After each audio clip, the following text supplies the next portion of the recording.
It's another beautiful Sunday afternoon. This is Rubbin Minds. Welcome. My name is Ebuka Obiuchendo. Thanks a lot for joining us. We have a great show for you today. It's great to be back. There's a lot that's been happening in the country. We going to be focusing today, though, on accountability in governance. And, of course, 2023 is very heavy on the minds of a lot of people. We just had the elections in Anambra State, which went by, we can say hitch-free to an extent, but at least we did hopefully learn some lessons there, especially with how INEC is going to be running some of the major elections coming up in the next year plus, especially the 2023 general elections, which we are already gearing up for. We're already seeing a lot of posters and flyers around the country talking about candidates who are already gearing up for that. But yes, we are going to be talking about all of that and more.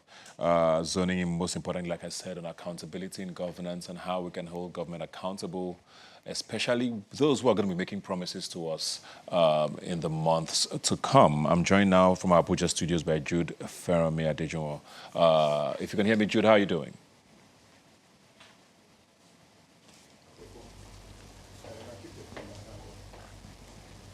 Jude, can you hear me? Hello, Ebuka. I can hear you.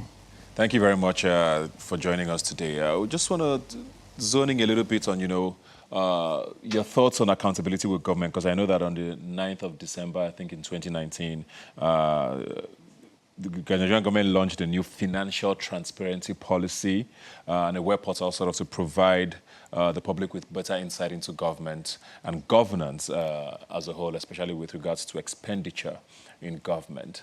We're about 2 years down the line since that was launched. What are your thoughts on how that has worked with regards to access to information and being able to actually hold government accountable? Okay. Thanks for having me, Ebuka. One of the, transparency and accountability is something that we hear go together most oftentimes when we talk about issues like this. The portal that the government has put together that you mentioned, 2019 December, is an effort at increasing transparency. It's a completely different conversation when we now come to accountability. Being transparent means that through digital tools, for example, this online portal that the government has done, and through maybe other channels, for example, newspapers, freedom of information requests, the government across all levels, federal, state, local government, is being transparent with their activities, especially financial transactions. And what happened December 2019 must be commended by the government. It's an effort that has been going on for a long while now to, I wouldn't say force, but to nudge the government into adopting this kind of approach to governance in our country. Accountability, on the other hand, is a different ballgame. For example, since 2015, actually, a number of MDAs have yet to file their report with the Auditor General of the Federation. And this is now talking about accountability. If you go to the portal, you see these transactions that have been put there by different MDAs. Some MDAs still have very, very difficult time giving you information when you send an FOI request. Some of them take time. Some of them ask you to pay for all the bulky photocopies that needs to be done. But when it comes to accountability, and by accountability I mean if you are a public servant and you have spent public money, then you should be held accountable for how you spent that money, what that money was meant for, if that money was supposed to be spent in that manner, and how it impacts the lives of people. So this is where we're still yet to find progress, let me put it like that. And that's my general opinion about it. We must commend that effort in transparency by the government. That's clear. But how do we hold government accountable for what they're doing and for how they're spending the money that they're spending? For example, if the Auditor General's report has not been considered for the last, 6 years now, and National Assembly under which that office is. In fact, there is a bill in the National Assembly that seeks to increase the powers of the Auditor General to be able to do some enforcement, carry out some punishment for these MDAs failed to send their audit reports over the last 1 year. It's supposed to be an annual exercise. So these are the issues that we have with accountability. There are definitely a lot of organizations still fighting and trying to nudge the government to say there has to be an accountable process for every action that you take as a public servant, whether you are a director or a deputy director, or the head of an MDA or an appointed minister, for example. So, I mean, I kind of feel like this gives you an overview of what's happening right now when it comes to transparency and accountability. We're getting more transparent. We definitely can do better. But on the accountability hand, I mean, it's kind of very, very, there's not so much progress there. We can talk later about the judicial system and how you still keep on hearing lots of people who are going through 12 years court cases, mistrials, and the very, very many ways that people who are public servants or elected officers seek to bypass justice for the people because of how flawed our judicial system is. But again, like I said, overview, transparency, we're doing better. Accountability, yes. Yes. So sorry to butt in here, because this government has been in power now, going on its final lap. Very, very soon, going on 7 years. And we did get a lot of promises at the start of this government. And we expected, certain things, at least a certain level of accountability, which was what we were promised as well. So I want to see, where do you think we are from when we started in 2015 to now? Are you satisfied? Because people keep asking, how do we hold government accountable? And it just seems like there's no way to do that, Sometimes, when Twitter is still suspended now, but when we had that sort of medium to question maybe government officials, we always got sort of very official replies, even when we got any.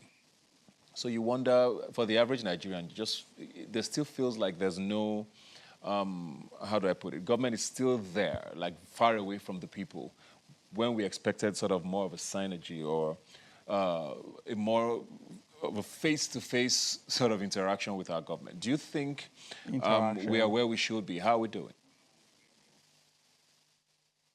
So I think we should take it from the Twitter conversation. And one of the things that banning Twitter took away was that there was no direct, or let me say seemingly direct interaction between the governed and those who are governing. And it is unfortunate. A lot of people quote the numbers and the millions that Nigeria is losing by banning Twitter. But you see that direct interaction is missing. There are MDAs who have Facebook pages, for example, and those Facebook pages are inactive. I'm not sure I've ever encountered a lot of MDAs on Instagram. But Twitter was the platform where we went to, or where the young people of this country went to hear their grievances and say, this is what is happening. So taking that away is doing a lot of harm to that kind of citizen-government interaction that should exist in a democracy. And I think the word that you're looking for earlier was a social contract, right? If you were being governed by a certain set of people in a democracy and you've elected them, then there should be an obligation on the part of those who are governing, on the part of those who are elected, to communicate directly with those who they are governing. And that's something that we don't have in Nigeria, or that we have very little of, if I'm going to be accurate. That interaction is just missing. Okay, sorry, Jude. Sorry to cut you in there. We're joined by another guest now, Sandra. I'll come back to you, Jude. We're joined via Zoom now by another guest, Sandra Ezekwesili, who's a broadcast journalist. Sandra, thanks a lot for joining us. We're talking accountability, and of course, 2023 is around the corner, and we're probably going to go into the season of more promises again in 2022 with all of the state and national elections that we'll be holding. But I want to talk about the states now, because in Nigeria, we tend to focus a lot on the federal. I mean, fair enough, considering the kind of system of government we run. But talking about holding, government accountable, it seems even harder at the state level where you would expect that government is probably closer, state governors are pretty much empires, if I can call them that. Local governments don't exist. State houses of assembly almost, don't exist in a lot of these states. So how do we as Nigerians start to, have these conversations on a state level to say, if you've promised us this, how do we hold you to it when the time comes? I think it starts with, first of all, deprogramming the average Nigerian from central thinking. So everybody's always focusing on the center because for a long time, Nigeria's history, Nigeria's power came from Abuja. And so it allowed the states to hide their incompetence, right? So if Nigerians can begin to remember that, okay, we're not in military era anymore, we're now in a civilian era, we're now in a democratic era. So that means that governance is local first before it is federal. We can then begin to hold our states accountable, starting with the local governments. Now, I host a radio show called Hard Facts, and all the time people will call me and say, hey, we can't do anything with the local governments. We can't do anything because the states control who becomes the local government chairperson, right? But you shall know who the local government chairperson is. You shall know where their office is. They will shall come back to you to ask for votes, just like they did this year in June when they had to be re-elected after years of not doing anything for the various local governments in, for example, Lagos, which is where I live. When they come back to ask for those votes, well, what do? When it's time for elections, do you sit in your house or do you come back out to say, you did not function as a local government chairman, we're going to make sure that you're not re-elected as a local government chairman? Because the reason why elections can be rigged in Nigeria, election day, to make sure that there's no vote buying, there's no ballot box snatching, and there's no fixing, and there's no changing of the numbers after the votes have come in. It can only happen when there's like 5 people in one polling unit. But if more and more people come out on election day and more people continue to speak truth to power, continue to complain about some of the dividends that they're getting from this democracy, we will find that we can actually hold local governments accountable, state governments accountable before we can begin to look at the faraway federal government. So one of the biggest issues, I think, which is very glaring, is like the mistrust. It's almost mutual from government to the people. You hear a lot of Nigerians say we don't trust government because we hear these promises every time and nothing ever comes out of it, whether it's during elections or when they're trying to diffuse whatever situation it is. We also see a lot of government statements, accusing citizens of certain things. Oh, Nigeria is not getting investments because you people are not saying the right things. Nigeria is not doing well because you guys are that. So it almost feels like the mistrust, or for want of a better word, the dislike even, is almost mutual. Is this sort of a dead end? How do we start to broker that for things to start looking, a little better than they are now? You see, Ebuka, citizens should not trust the government, no matter the country. That's why there are elections. Elections assume that you could find out something that you dislike about your government and decide to remove them. What you see from government is not mistrust, it is fear. Governments worldwide hide information from citizens because they fear that citizens will get angry and remove them. Now, you're not going to change that. What needs to change is what citizens do about their mistrust for government. That mistrust should lead to more vigilance and more scrutiny. And government needs to grow up. There's nothing that we can say about the country that anybody who wants to invest in the country doesn't already know, simply by paying attention to the news or sending their own background checkers or due diligence officers to find out, well, what is business like in this country? What are things, what's the climate like? What's the environment like for me who wants to be an investor? So it's not Sandra Ezekwesili tweeting on Twitter that will make an investor say, yeah, I'm not going to invest in that country. It is the government waking up one morning and saying, oh, you know what's going to happen? We'll ban Aboki Forex because Aboki Forex is messing with the dollar. It is things like waking up one morning and deciding that go Okada in Lagos, we're going to shut down their operations because we don't want Okada in Lagos. It is things like waking up one morning and banning cryptocurrency because you think that this is something you cannot control, instead of looking at how other countries are trying to get things done and looking for how you can actually regulate this new innovation. So it's not by what we're saying on social media or elsewhere, it is by the policies that the government continues to enact, which include shutting down the border for more than a year. All right, we are about to go now, but very quickly in one sentence, I want to get from you and then to Jude. Like I said, election season is very, very hot in the air already. What should Nigerian citizens look out for as 2022 approaches? Very quickly. Well, here's the thing. After getting your PVC, I think you should make your votes count. I think you should pay attention to the things that people are promising. And for every promise that is made, you need to ask, how are you going to do it? You need to remember that Nigeria is broke. So everyone they tell you they'll do will provide free computers. How? Where's the money going to come from? We're going to do this. How? Where's the money going to come from? Whatever they're asking you to do, remember to ask how. And after election day, when you've cast your vote, make sure that you go with those votes to the collation center. Because like one particular US diplomat said at one time, the devil is at the collation centers. All right, let me go to you now, Jude, if we still have you, Jude, in Abuja. Same question to you. Election season is very hot. Around the corner. What should Nigerians be listening to? What should they pay attention to as the politicians start to talk to us again?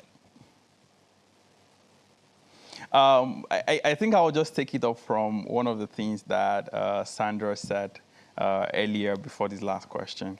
And that is that there is a level of mistrust, which, I mean, citizens shouldn't fully trust their government. That level of mistrust can lead to cynicism. And that is something that Nigerian citizens should not do going forward. You should not be cynical. Cynicism can lead you to saying, well, my votes don't count, so I would rather not just vote. Cynicism can lead you to saying, people are going to snatch the ballot boxes anyway, so I'm not going to go out there to exercise my franchise. Or it can even lead you to saying, now that they've been elected and they've made all these promises, well, they are cuckoo going to not do anything, so I'm just going to leave them alone and not hold them accountable. Your duty as a citizen is to, number one, hold those leaders accountable, participate in the voting process because your life depends on it. And if there's any message that I think Nigerians, especially young Nigerians, should be hearing right now, it is that you have a responsibility as a citizen to shape the kind of country that you want.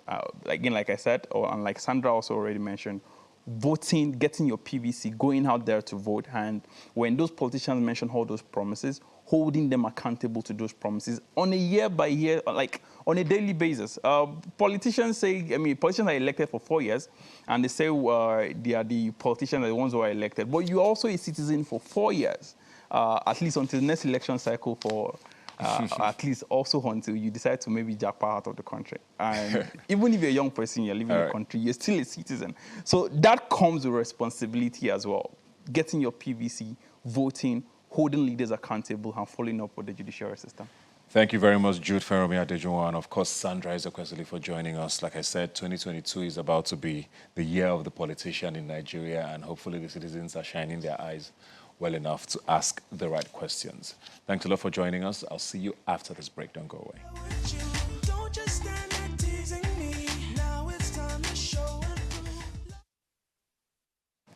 So where were you on the 19th of November?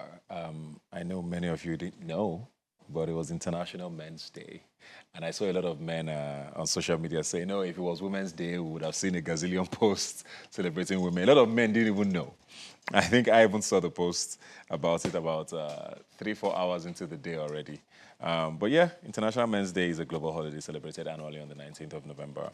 And I'm joined here now by Mfona Basi Essienet, who's a fitness professional. Thanks for being here today. Thank you very much, Ebuka. How did you celebrate? I practically was in a session all day. Okay. Yes, and then after that, I just went and had a drink, slept. Great stuff. Like I said earlier, when we're talking off air, fitness is starting to look like a thing for Nigerians now. Yeah. People are getting more in tune with, trying to stay healthy and all of that. Yeah. With men, for the longest time, especially in this part, still is, people see carrying a certain weight as being a big man. Yes. How can you have, You have to have a pot belly for you to know that you're enjoying life. Yeah. With International Men's Day and trying to spread the message, for men to stay more healthy and all of that, do you find that in this part that is still the thing, or people are starting to realize that, if you want to live a better, healthier life, you need to take care of your body a certain way? Oh, I think people are starting to realize that we actually need to be better versions of ourselves on a daily basis to be able to, achieve all that we wanted to do. I mean, COVID-19 was a huge eye-opener in that part. We had people coming together, men taking walks.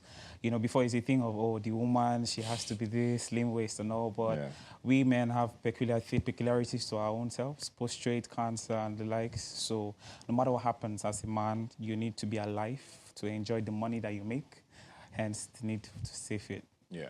So, but also with lifestyle generally, because I know one thing I've always heard with a lot of men around me saying, our food here, it's very hard to live a healthy life because the average Nigerian meal is filled with maybe, for want of a better word, all of the wrong things, We love our red oil, Yes, we love our grains, our Yes, rice, we love our wheat, Yeah. And our soup, we kill the vegetable in the oil, And that's how we've all grown up to enjoy our meals, So for a man, for example, how does dieting, for example, work in this part where you actually want to enjoy these things, your local food, and still, be healthy? Is that possible? Oh, yes, very much. Very possible. I mean, for men, our greatest problem at the moment is not even the food, it's drinks. Because alcohol provides a whole lot of weight on ourselves as men. So if you want to stay healthy as a man, you're looking at ensuring that that energy that you have just taken in is not just stored, but you've burnt it out. Because fat is simply energy that was stored into the body. So it's the body's mechanism of making sure that you do not run out of energy in the first place. So as a man, whatever happens, the idea is just to stay healthy. So if you, for instance, Lagos now, by the time you finish from traffic and everything... I was going to say, because for a lot of people, unfortunately, that's the excuse. You've had a long day. It's the one thing you want to use to. Exactly. So what are the options then? Traffic, a choke. When you get home, eat. Yeah. Did you say that? Yes, I did. Eat. Eat, but no matter what happens, do not just eat and sleep. Eat, stay active, find something doing. And then when you get to sleep, make sure you give your body enough time to break down that food that you've taken in before you take your next meal. So if, for instance, you had a meeting that ran till 3 a.m., 4 a.m., and you had not eaten all day, oh, please, we don't want you having ulcer. Find something and eat. But you've eaten by 4, right? We don't want anything in your mouth till about 2 in the afternoon. Because that time, the body would have been able to process that and those carbs and, all those things you've taken in. So it's like a 10-hour window, you're saying? So to say. Yeah. What I'm saying is, however it gets to be broken down, let it be broken down. Sometimes 10 hours, sometimes 12, sometimes 14. I mean, for other people who are almost always active, they don't have that window. Because, I mean, you could see, that's why you could see a trainer immediately carry a whole box of pizza, down it, down, and then the next thing they are jumping all about. Yeah. Why? Because they are always almost on deficit as a result of working out over time. So their body is always even asking that, how far battery low. But is that realistic, though? Because you just talked about a place like Lagos, for example, places like Port Harcourt, where, traffic is part of the culture, you know. People get home 10, 11 sometimes, Or if you went for a wedding on Saturday, you probably got home at about midnight, know. There's that, small rice remaining in the fridge. You just quickly warm it up. You probably eat at 2. And you have to be at work and probably leave the house at 5 a.m. No. You probably get to the office and you want to have breakfast before your day starts, How does a man handle that? So a man, we need to plan for it. We need to plan ahead of time. You probably take a day in the weekend and then just plan out what you're going to eat for the rest of the week. And stick to it. And then stick to it. It takes a lot of discipline. Yeah, so it actually is a matter of discipline and not a matter of want. Yeah. Quality is free, yes, but desire is a vital requirement. Very deep.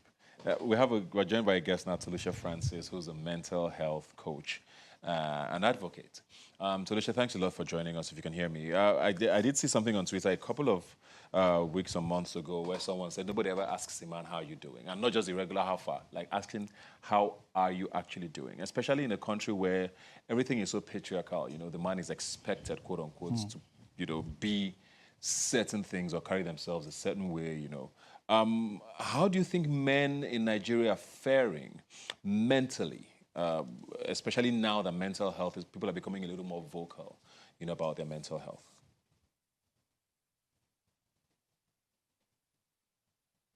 So it's interesting that November is also Men's Mental Health, and that makes it quite fascinating that we have the International Men's Day and Mental Health Month for men in the same month. In terms of the mental health of men, I'm not too sure if I can say that men are doing very okay at this point in time. There's a whole lot of expectation. I read something on LinkedIn where someone said that National Men is responsible men, and I'm asking myself if if being on your own moral gauge is what makes someone a man or a virtue of gender. And so you see a lot of things being called at men, a lot of things being said to men, men as home, and all that and all that. And so there's high expectation from men and the struggle to keep up. And there are some men who feel that um, they're not being thanked or appreciated enough for the things that they do. You see some who feel like they're putting in so much, yet they cannot see the dividend of their effort because the society expects so much from them. Are we doing better? Maybe better than we were some years back, considering the fact that conversations happen here and there every day. But I think we can do much more better. We can do much more better when we ask me, how are you doing? Not because we are expecting the cliche response of I'm fine, but we really want to know how they're doing. And we do thank them for the little things that they do, and they'll make them understand that they need to speak up. And nobody's expecting them to be today a machine, nobody's expecting them to be robots, but then it's okay for them to actually speak up and say how they feel and what's actually happening to them. Yeah.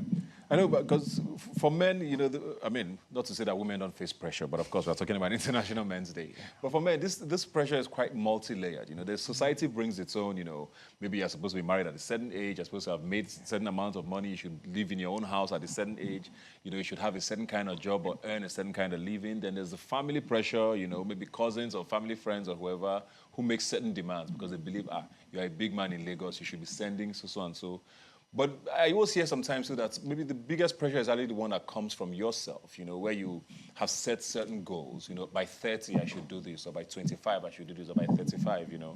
And in a country where things are never really what they seem or what they are projected to be, it's not always easy to meet those targets that we set for ourselves. I mean, are there ways for men to start to handle these pressures, especially how sort of multi-layered they are and how they come to us? I think the first thing that every man needs to accept is the fact that not everyone likes to do. The fact that one person is journey in a straight line graph doesn't mean that you also go that the same direction. Anytime I have the opportunity to speak with, I tell them that, look, you know what path you have charted for your life. You know what you want to do. The real question is getting there. Like how you get there might take years, it might take months. But you need to realize that you just keep going. Don't sit down there and compare yourself with other people.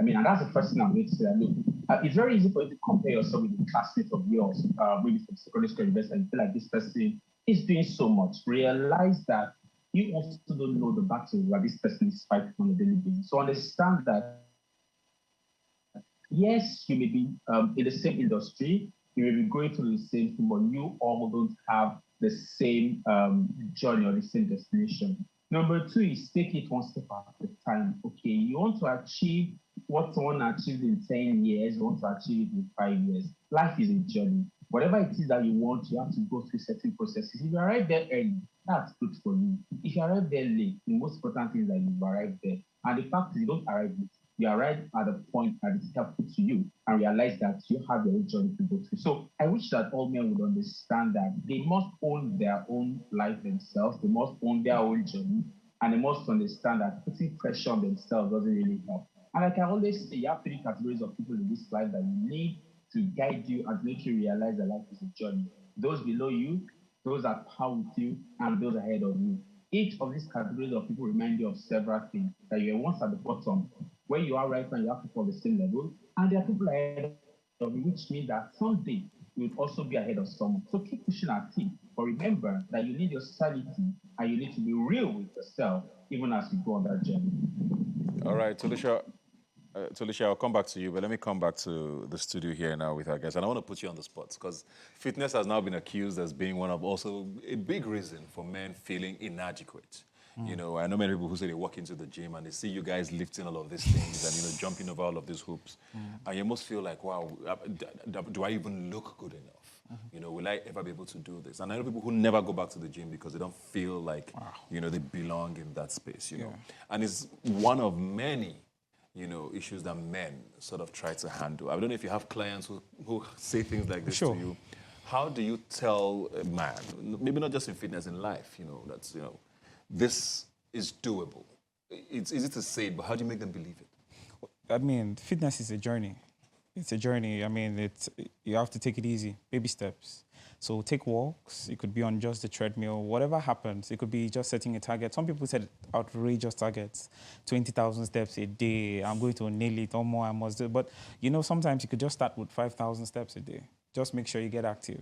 Why? Because no matter, for instance, I had a client who came in and said he came from the hospital directly.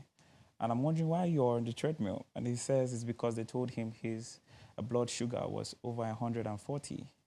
I literally had to stand by him throughout the workout. And I put his treadmill to 3.0. And I told him to not run. In fact, in my eyes, yeah, a miracle starting. Because the blood sugar that is more than 80 is a risk. How much more 140? So I try to just let them know that the good thing is that they've made the decision. They've come into the gym or they've decided to get a personal training service. And then to just gradually take it one step at a time. That's what's more important. Is there any links between fitness and mental health? Oh, a whole lot. A whole lot. I mean, there is a direct correlation between the fact that you used to lift 40 pounds and now you lift 50 pounds and how you attack work. So the day you break your 1 rep max on a bench press or on a squat rack, when you get to work and they give you a target, I mean, it's very easy. Because in your head, you're like, oh, I mean, I've lifted some weight. This shouldn't be that hard. So you just take it up and you say, oh, I'm going to push it. So for some people, working out is not an option. It's a way of life. So I'll still go back to Solisha, but I want to talk about, you know, what we define as success in Nigeria. Maybe a little bit out of your field, but I mean, you're a man, so you also face these questions, you know. And in this part, money is usually the link to a lot of these things, you know. You might be great in your career, you might have reached the pinnacle, but people still sort of gauge what they call successful based on, okay, how many cars does he have? You know, how much is he spending at certain events, you know.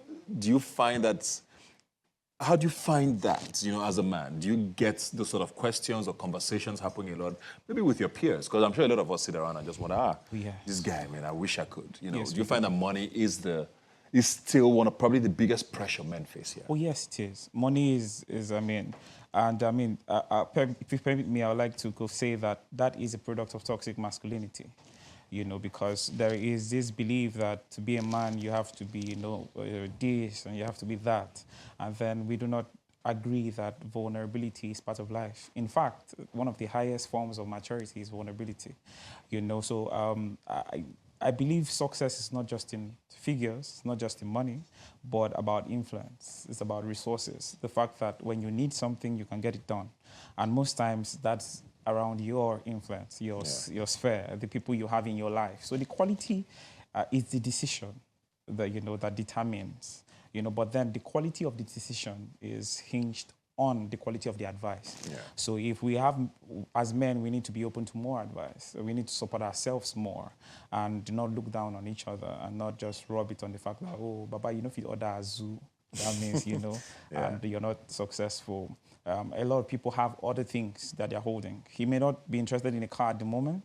That does not make it mean he's not successful. He may have, he may have a billion things, you know, everything's money. So, Alicia, I want to come to you if you're still there with us, just to quickly wrap this up, because you are the expert here, and talking about pressure, you know, and how just society makes this a thing now. Like we say in Nigeria, we see success, you know, as mostly financial, so people don't even ask questions about how the money was made, you know. Are we ever going to come out of that? Because as a man, you can decide, okay, he's not going to get to me, but society still puts that pressure anyway. How do we change that mentality? Is it even possible? Sad to say that we may never come out of that. And the reason is because we pass this down from generation to generation. Our parents pass it down to us, what being successful means. Look at so person, has a certain number of children, has a certain number of cars. is married at 25 and all that and all that. And then you grow up and then you also pass it down to your children or even those around you, and it goes on and on and on. But can we reduce it? Can we really change the narrative? We may be able to if we tell ourselves that success, like the Fabat said, doesn't really mean what you have at the moment. It's a function of you knowing what success means to you as an individual. Of course, society will say that. Society will give you their own gauge and their own meter for which success should be measured. But if you can tell yourself that you will not live by that standard, then you may be able to help yourself. And if you help yourself, you may be able to help another person. But the truth of the matter is, unless we begin to change the things that we pass down from generation to generation, how we believe that you have not become a responsible man until you're married. I mean, you hear things like when the person says marriage, say, now you're now a responsible man. As if marriage confers some level of responsibility on a person or a lady. So at the end of the day, each person must define for himself what success means and also be stern about not allowing the definition of success by the world or by the society be his own definition and take it one step at a time, celebrating his little wins. So in one sentence, what is success to you? Well, I think success for me is, am I happy with what I am doing? And am I able to touch lives in whichever way and whichever means I'm able to do? Each time people come back to me and say, because of you, I made this decision. Because of you, I am better than I am. When people come into therapy and they refer other people to me, I am excited because it tells you that, look, I am successful at this thing. I have helped somebody live another day rather than concluding that life is not worth it. And so I go to bed smiling each time I know that because of what I said or what I did, someone is still alive and someone is living a happy life. Great stuff. Before we sign out now, back to you, Basi, just final word here. If there's one thing you want Nigerian men to stop eating, what would it be? Man, that's hard. That's hard. The Nigerian man, that's hard. Or drinking? Okay, to stop eating or drinking.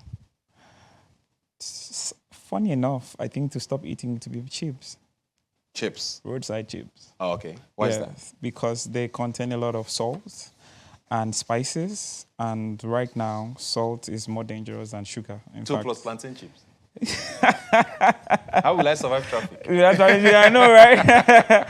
It's part of it, but yes, I think that. And then when it comes to drinking, I think you should just know yourself and then take it easy. Let's just stay safe out there and just live life, enjoy life. Very much, Basi. You're Thank you very welcome. much, Tolusha Thank you. Francis, and happy International Men's Day. Hopefully next year we are a little more excited about the day that we Yes, were. we are. We'll take another break and be right back. Please stay with us. Really wanna get with you. Don't just stand there teasing me. Welcome back. It's time for us to talk, the realities of building a startup in Nigeria. Before we go on, I just was checking the ease of doing business rankings.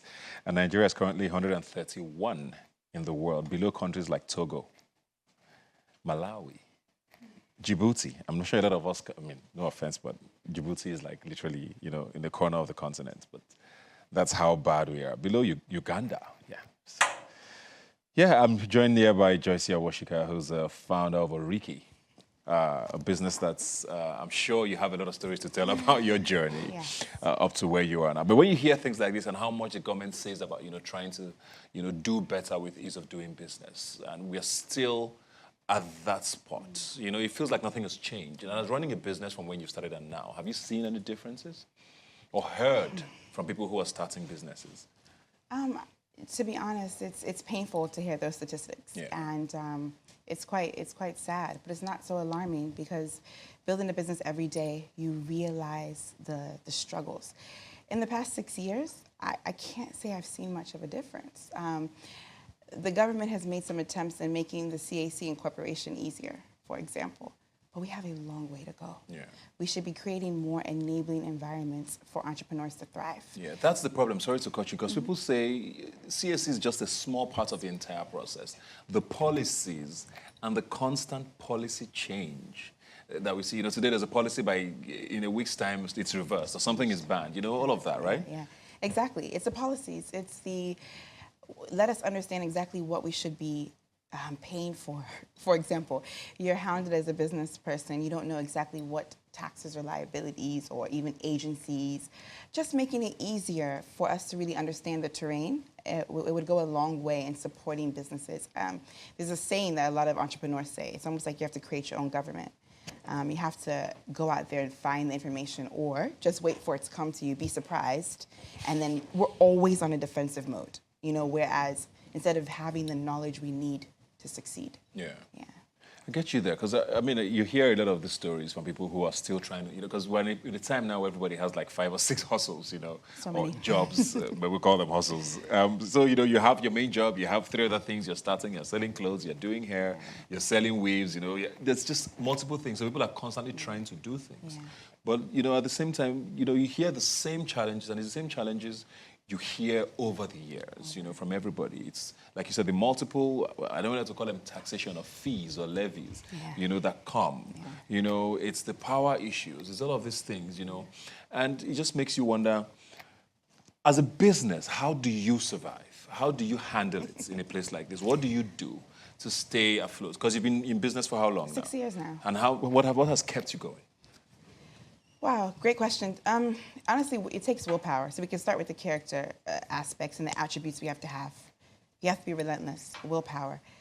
But then it's also just actively seeking knowledge and information.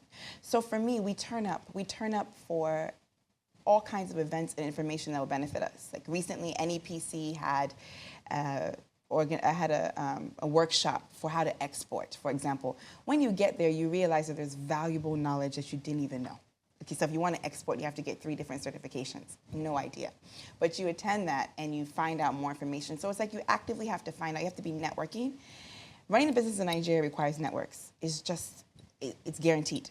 There's so many times that I go out of my way to share with those in my atmosphere, in my sphere of space.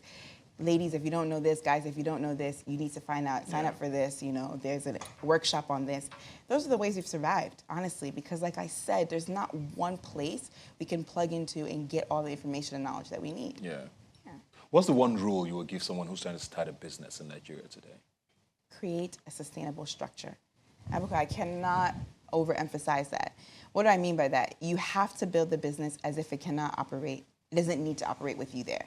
And a lot of people are starting businesses, Me Too businesses, businesses that just because it seems like it's a fast or attractive sector, but they're not creating the structures. You have to create systems, processes. You have to plan. I mean, people discard the idea of business planning, but it's key, especially in an environment like here. You have to be able to plan so that you can mitigate risks that come up faster. Yeah. So I would say build sustainable structure, build systems. That's the one rule. I mean, in spite of all this we see, Nigeria tops, the list recently of I think it was Lagos, especially with tech, the most startups, and you just wonder, what then keeps making people want to start businesses here? Because, people say, is it really worth it? Investors are not coming, the environment is not thriving. So what then is still the attraction to start a business here? I mean, this is a fast-growing nation. It's a fast-growing part of the world. To me, it's the last stop. Like, it's the Africa Rising. The continent is just a continent that is full of opportunities. I think people look around every day and they're seeing problems that need to be solved. But the question is, you can start, but then it's like, how do you continue, and how do you finish? How do you continue strong? How do you finish strong?